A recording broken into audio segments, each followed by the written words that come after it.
Welcome to the Google CS First Hangout on Air for Teach for America. I am Joe Holberg, and I was a 2011 Chicago core member with Teach for America, and now I'm part of the CS First team.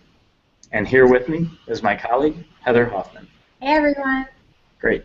This Hangout is designed to provide a quick overview of the CS First program and how to set up your own CS First club.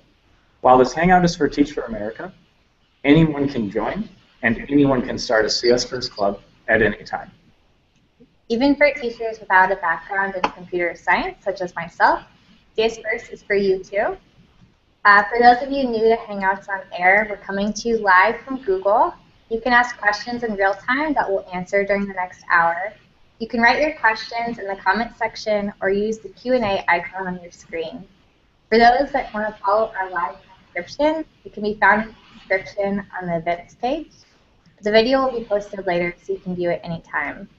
There will be there will be links throughout the Hangout that you can click on as we go along that will have stats, info, and cool pictures. All right. So one key objective of our program is that we provide computer science education to students who have traditionally lacked access. While our program is for anyone and everyone, CS First focuses energy on those who are missing in industry, especially females and communities of color. Currently, there's a lack of diversity in the tech field. While 57% of the workforce, American workforce, is female, only 26% of IT jobs are held by women. And when we consider race on top of gender, the percentage of women of color in IT is even smaller. Great. So let's get into some CS First details and share a little bit about the logistics and the club structure. First, CS First is based on themes such as game design, music, sound, and storytelling. These themes provide a direct application for computer programming using topics familiar to students already, such as making music, creating games, and even telling stories about their life. These things show how each of their interests are related to computer science. Each one of these themes contains 8 clubs, and these clubs last about 60 to 90 minutes. Each one of these clubs will meet once a week, and most people decide to run these clubs, say, twice a week, maybe on a Monday and Wednesday, or a Tuesday and Thursday. That leaves the club lasting about 4 weeks. Club plans, student materials, and headphones are all provided for free. Got a demo of the headphones, and I've got a cool piece of student materials called the Club Passport. Great. Awesome. On a typical club day, hosts welcome the students and introduce the topic of the day. Then, students watch a series of videos, and they build a computer science project of their own. Once you finish a club theme, you can decide to run another theme with the same students, different students, or a mix of new and old students. CS First is building more themes, and we'd love to hear your thoughts and feedbacks about what themes you'd like to see. Our program can be offered after school, during the school day, or during the summer months. The choice is up to you. Additionally, our program is flexible, and the design and implementation is also up to you. So if you're wondering if you can do something with CS First, such as add your own ideas and lessons, the answer is most likely yes. CS First is what you make of it, and the material is there for you to use. Awesome. Thanks, Heather. 2 things that I want to point out right now is that we started this program about 1.5 years ago, and we started with about 6 clubs in September and October of 2013. Since then, in the last 5 months, we've had about 150% growth, and we worked with over 2,100 students.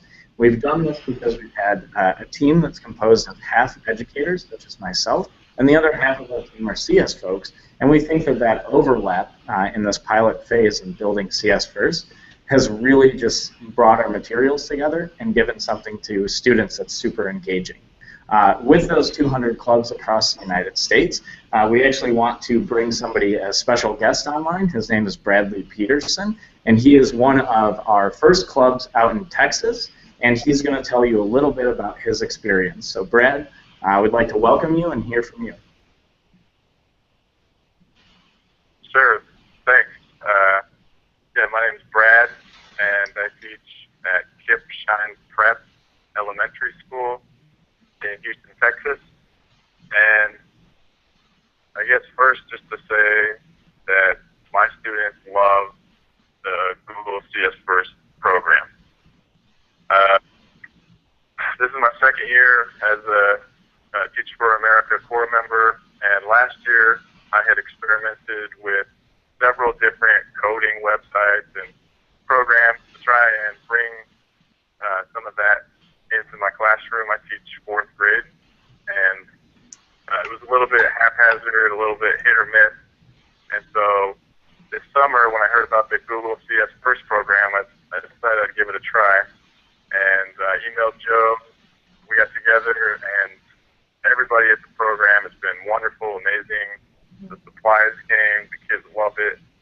And like since we've begun, I think more than anything, you can just see the growth with the kids, and you can see the excitement about technology, about computers. I'd say like even more so with the girls in my class than the boys actually. But overall, I think it's been an amazing program so far. Yeah. Yeah. Brad, I just want to ask you, why do you think girls in particular like CS First? I think it's great for the girls because, so I'm doing the music and dance program first quarter with my kids, and it's just something the girls have an affinity for, and I think more than anything, like they love the technology, and they maybe just haven't had a chance to be exposed to it beforehand. So maybe they just didn't know. Like a lot of my students don't have internet at home, or maybe they don't have a chance to get on a computer very often. But the girls think it's really cool. They all sit by each other and show each other their projects, and it's really a great environment. Well, Brad, I think one of the things that we really try to do with CS First is bring access with computer science to students that don't have it at home. So I want to thank you for bringing up that point. Additionally, we designed our materials with girls and underrepresented minorities in mind. And while CS First is truly for anyone and everyone, we know there's an issue in technology around diversity. So we're trying to address that. So I'm glad it's working for you. And then just one final question for you, Brad. What are you going to do after you finish your music and sound curriculum with your students? So after I finish the music and sound, I'm definitely going to jump into the next unit. My kids are already excited about hearing about the future projects they can make and create. And it's been so easy with you guys. I mean, as a teacher, everything is really busy for me, and so I love that like CS First and pre-printed lesson plans, all of the information, so they make it easy for the guru or the host. So I just plan to keep on going as much as I can. Awesome. Well, Brad, we really appreciate your time. We're looking forward to the next Hangout, 9:30 on Tuesday of next week. So we look forward to having you again. I appreciate your time, and we are going to continue, so thank you so much. Thanks, Joe. Of course. So just want to thank Bradley. We're really excited that more TFA teachers like Brad have had this opportunity to share CS First with their students, their schools, and their communities, and we're really excited to have this for everyone else as well. It's worth pointing out again that you don't have to have a background in computer science or programming, and you don't even have to have be a STEM teacher. This is really designed for everyone, and we want everyone to be able to start these clubs regardless of your teaching background, or even if you're not a teacher. It's totally an option. So, Heather? All right. So in the coming months, we plan on releasing several more curricula, including fashion, art, and sports. Our newest curriculum is storytelling, which allows students to explore how to use computer science to tell stories. At this point, you're probably wondering, how do I set up a club? It only takes about 5 or 10 minutes to set up the first club on our site. So we're going to walk you through how to do that right now and show you how super easy it is. Okay, so first we're going to go to cs-first.com, which you can see is up on my computer. There are a lot of resources for you at the top of the screen. I'm going to point out a couple of key resources, and you can explore the rest later if you'd like. First, the Training tab. I'm not going to click on all of these, but Training tab has videos about CS First and the club setup, resources, structure, tips, and tricks. Next, the Create tab is where you can find all the student videos that the students watch during the CS First Club. Next, the Club Plans page is where you're going to find all of the teacher and adult resources, including the club plans, which are like lesson plans, marketing materials, the agenda timer, and more. Okay, today we're going to demo setting up a club. If you have students, computers, and an internet connection, you are ready to run a CS First Club.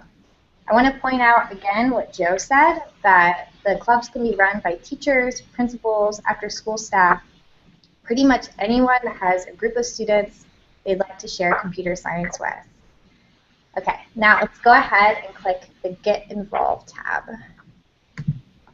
This is where everyone signs up for and into CS First. Click the Sign In with Google button. You can use your Gmail or any other, It's okay. Okay, we'll use this one. This is my account, my personal account. If you don't have Gmail, it's totally fine. You can create an account with Gmail, or you can use any other email you'd like. Well, let's try it again. Okay.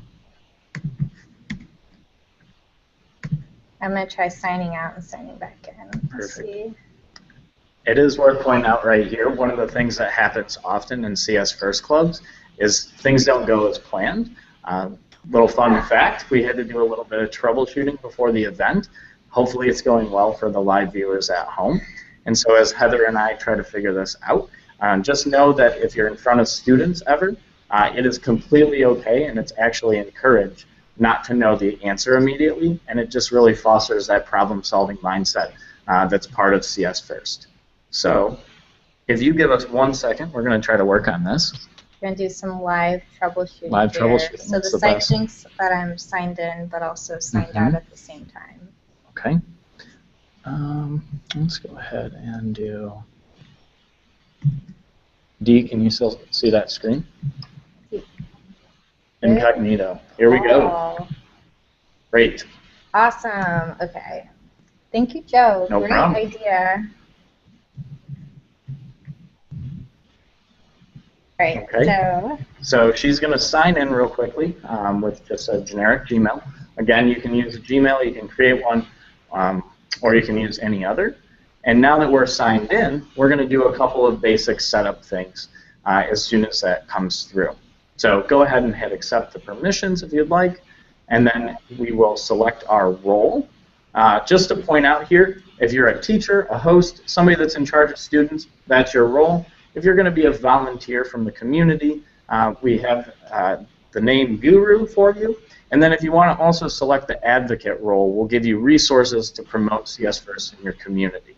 So Heather's going to go ahead and select teacher host. Okay, so I'm selecting my role, saving. Next, this cool Google Maps thing pops up, and I'm going to look for my location, which is, hopefully I'll spell this right, and this is the middle school in my hometown. Yep, okay. And then I'm going to select host, scroll down, and I'm going to save my location. One thing to point out on the locations, most of your locations will show up, but if for some reason it doesn't, just hit add location and put a new location in for your site. Great. So now we have a little bit of text. We'll let you read that if you end up creating a club. We're going to, of course, continue on by clicking Create a Club. And this will enter us into a setup process that just asks us the basic information to get our club ready. The first one is to choose your club theme. As Brad mentioned earlier, he's doing music and sound and plans to do other clubs later. Today we're going to go ahead and choose music and sound. And then you'll notice the blue little check mark in the top left indicates we've done that. Okay? Next, we're going to set our club schedule, and you're going to want to set your schedule about 3 weeks out just to make sure that we have time to ship you materials such as the headphones and the student materials if you do request those. I want to point out again, those materials are free and you do not have to pay for those. So we're going to start our club end of October, and we're going to make it a 90-minute time frame from 3 to 4:30. As soon as we click Set First Day, it automatically generates a club schedule for twice a week until the end of the club. Each one of these times, as well as dates, are editable, and you can come back and change these at any time. We're going to leave it the default, and we're just going to hit Save Schedule. Great. The next slide here is Request Club Materials. Again, it breaks it up into print materials as well as headphones. It's worth mentioning here that if you request materials, we'll send you a standard set of 30, regardless of the size of your club. And that's just something that we do to make sure you have enough materials. So why don't we go ahead and say, yes, we do want print materials, and maybe I've got my own headphones. The name, email, and address fields, we're going to want to set those, so we'll take a second to put that information in. Okay. We'll ship it to myself. Maybe I live in the North Pole. I hope I do. City, North Pole. Great. Antarctica. Actually, well, that would be the North Pole. Well, either way. Okay. Cool. We're having a little fun here. And we've got a new zip code. Cool. So we're going to request some materials. Please put your real address or else you won't get them. That's a fun fact. The next step is the technology checklist. You need to be in the place that you're going to host your club in order to fill out the technology checklist. A lot of people will come back to this step since they might be setting this up at home or maybe in their office, but you'll want to go to the lab or the space with your computers to make sure that you can actually test the website, test the videos, and test the programming tool Scratch that we use. So we're going to go ahead and just skip this step for now since we're not in that location. And next we're going to talk a little bit about gurus. Heather, do you want to talk about gurus? Sure. Okay, so gurus are basically what we call the community volunteers who lead CS First clubs. As teachers, you can definitely run your own CS First clubs. You don't need anybody else. You don't need any special background to run the clubs. But some people don't have the time or they'd like some additional support in the clubs. So basically, got it, okay.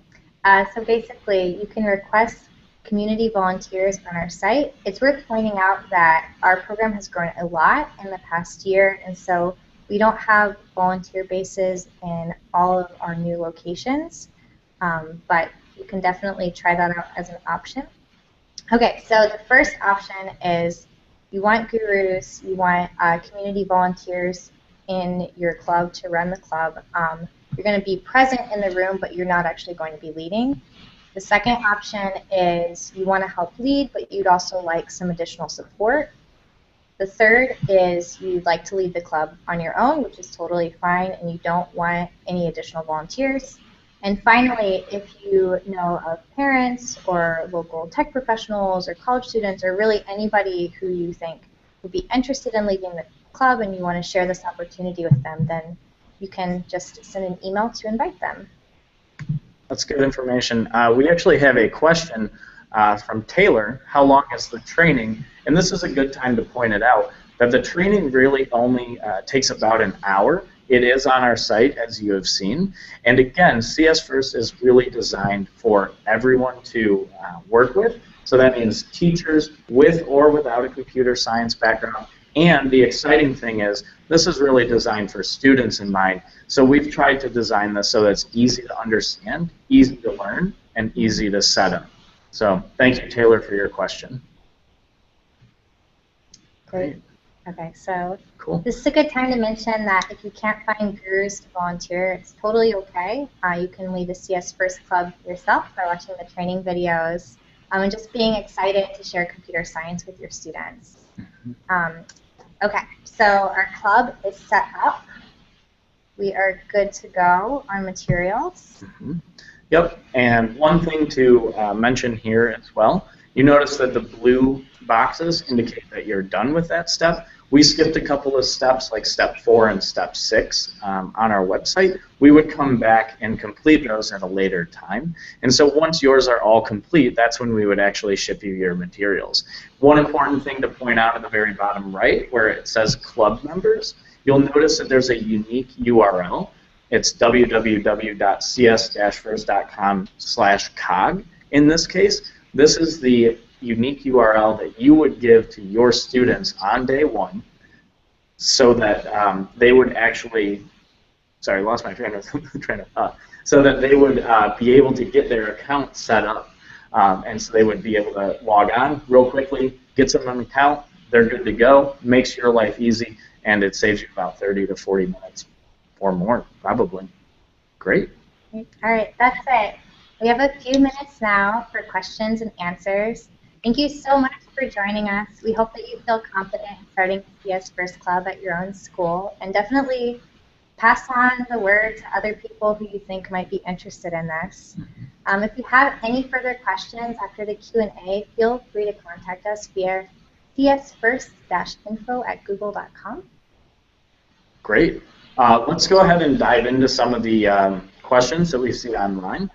So one of the first ones, just to reiterate, it says, how much does this club cost? The club itself is free. There's no cost associated with it. The only thing that you have to do if you get headphones is send them back to us. So the club itself is free. It's a great question. All right, next question. What sort of projects do students create in the club? So it depends on the club theme. In game design, the kids make different kinds of games. We have a platform game that's like Mario. We have a maze game. You can go online and check out all of the materials without even being logged in. In storytelling, the kids are creating different animated stories. In music, obviously, they're creating music-related projects. And so mostly it's games, animations, tools, different things like that. I'll bring up a really cool music and sound project I saw from one of the students that did our club. This person actually took one of our base projects and turned it into their science project, and they had an entire story with a T-Rex moving around the screen, and it actually had all of the science information for their project embedded in our project, which was an awesome application to see that sort of come out from that student's creativity. Cool. So the next question we have is, what's your favorite moment from a CS First Club that you've been to? Heather, do you want to talk about that? Sure. So one of my favorite moments from a CS First Club was actually at an elementary school. Most of our programs have been at the middle school level, but last spring we did a program with 4th and 5th graders at a school in downtown Charleston.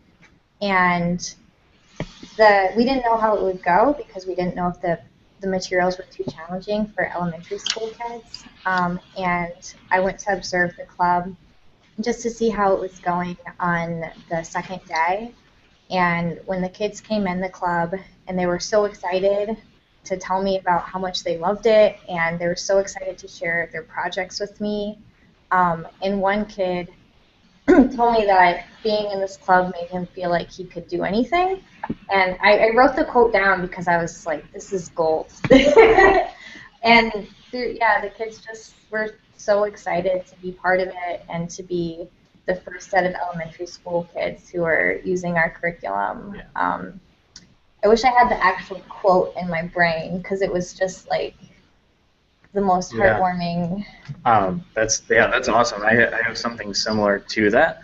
I actually was sitting with an 8th grader, 2 8th grade girls, and we were working on variables. And by the time we finished, one of the girls turned to me and said, how do I do this in high school? I want to take a computer science class. I was like, wow, that's awesome. You know, when you get to high school, look for that club, try to find programming, all of that stuff. So it's really about getting students engaged and excited.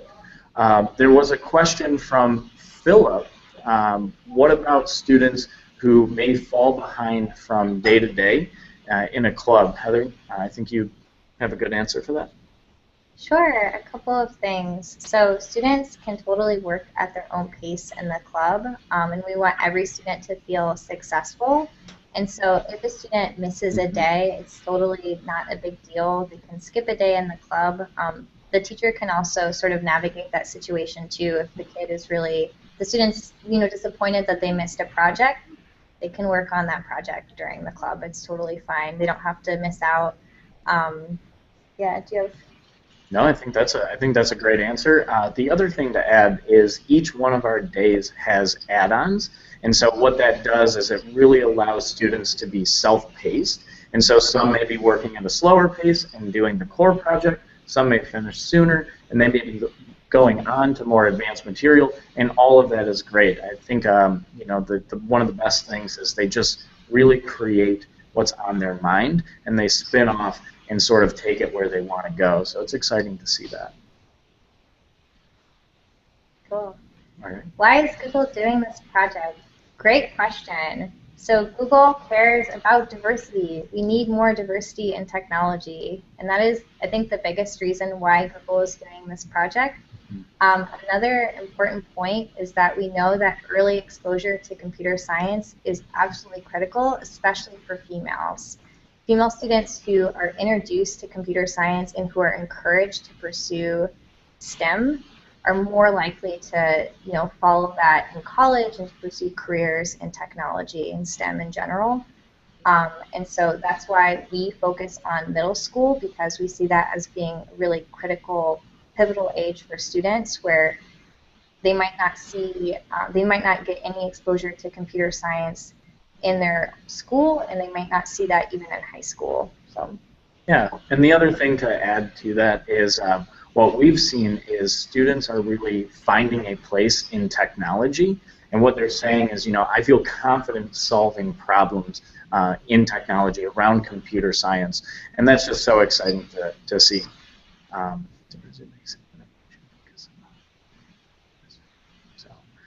Great. That's another question that's sort of long, having a hard time reading that one. Sure, I'll read it. Okay, what if I don't know anything about Scratch and programming? What do I do when kids ask me questions I don't know how to answer? So this is a question that we get a lot. It is totally fine if you don't know anything about Scratch and programming. We've had retirees run clubs who are not super tech savvy or even super confident in their own abilities.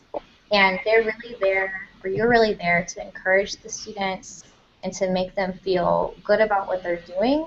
And so it's fine if you don't know everything. I know for me, when I work in the clubs, I don't know the answer to all of students' questions. I don't have a programming background. And so I basically just try to walk kids through my own problem-solving process. And I say, I don't know how to solve this, but here's where I would start. And then sometimes I help them figure the problem out. Sometimes they figure it out despite me. And so you absolutely have the right background to run clubs. You don't need to know anything more than you currently do. I'll say one other thing that's really helpful is simply doing the activities that the students are going to do before they do, and just getting familiar with the projects and how they're programmed. Yeah. That's a great answer. Another question from the audience: can kids take more than one CS First theme? The answer to that is yes. Not only is it yes, but it's encouraged, and we'd be really excited for that to happen. To point out, a lot of schools actually will run multiple CS First clubs at the same time, so they'll do them concurrently.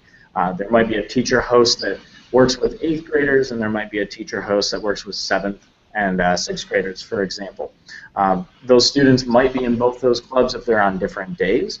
The other option is that you can do them sequentially. And so you might have something in October, you might run music and sound, sort of like Brad is doing, and then you can tell in November you might do game design and move on to something like storytelling in January, for example. So. Sure. Something I'll add to that is that all of the current themes cover the same core computer science concepts, but students really do get a lot out of taking multiple clubs, because once students have been through one CS First club, they have a baseline of knowledge, and then when they participate in that next club, they can add a lot to their projects because they have their own ideas about how things work, and they have their own ideas about how to customize the basic projects that we give them. And so that's been really cool to see students who are participating in multiple clubs, to see the complexity of the projects they've created and really their creativity. Great. Looks like our next question is from Amy. Will Google CS First expand beyond Scratch? That is a great question, and it actually relates to another question about what do students do after CS First. So what I would personally say is if the opportunity arises that you can do multiple CS First clubs, of course that's going to be a great thing.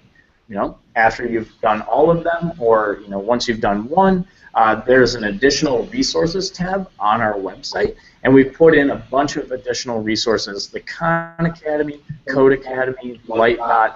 I think we'll actually be able to pull it up and see it. There's Code Avengers and App Inventor, and these are all really high quality resources, and they're not all Google products, but we think they're really worthy of looking at. So definitely take the opportunity to explore those if you are searching for more material. Great. Okay. It looks like we might be out of questions, which is great. We want to say thank you to everyone for joining us today. It has been a pleasure. We have another hangout scheduled for September 30th at 9 o'clock Eastern. That's 6 o'clock Pacific time. We will have an event posted. We'll have links up. So if you're online, look for those. And again, you know, we really encourage you to go to our website, set up a club, and really get this opportunity to you and your students to do computer science. Thanks so much for joining us.